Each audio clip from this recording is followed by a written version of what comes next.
ব্যর্থতায় হতাশ হবে না, কারণ সফলতা একদিনে আসে না। প্রতিটা ব্যর্থতা হলো সফলতার এক একটি ধাপ।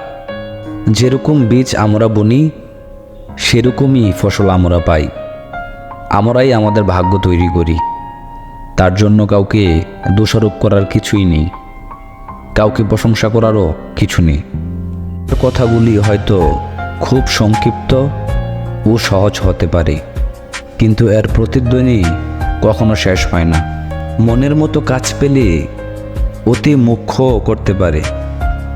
যে সকল কাজেই মনের মতো করে নিতে পারে সেই বুদ্ধিমান। কোনো কাজই ছোট নয়। উঁচুতে উঠতে হলে তোমার ভেতরের অহংকারকে বাহিরে টেনে বের করে আনো এবং হালকা হও, কারণ তারাই উপরে উঠতে পারে যারা হালকা হয়। আপনি এত মহান, এত শক্তিশালী, তা সত্ত্বেও আপনি নিচে কেন বসেন? নিচে বসে থাকা মানুষ কখনোই পড়ে যাওয়ার ভয় থাকে না।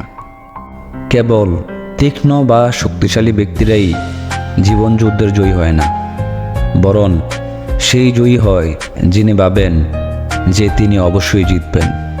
তাড়াহুড়া করে পাওয়া জিনিস বেশি দিন টিকে থাকে না, আর যে জিনিস বেশি দিন ধরে টিকে থাকে তা তাড়াহুড়া করে পাওয়া যায় না। আমাদের সবথেকে বড় দুর্বলতা হলো কাজ শুরুর পূর্বে হার মেনে নেওয়া। সফল হওয়ার সবচাইতে বড় পন্থা সবসময় আরেকবার চেষ্টা করা। যে অন্যদের জানে সে শিক্ষক, কিন্তু প্রকৃত জ্ঞানী হলো সেই ব্যক্তি যে নিজেকে জানে। জ্ঞান ছাড়া শিক্ষা কোনো কাজেই আসে না। আমি বিশ্বাস করি যে কেউ কিছু পাওয়ার উপযুক্ত হলে জগতের কোনো শক্তিই তাকে বঞ্চিত করতে পারে না।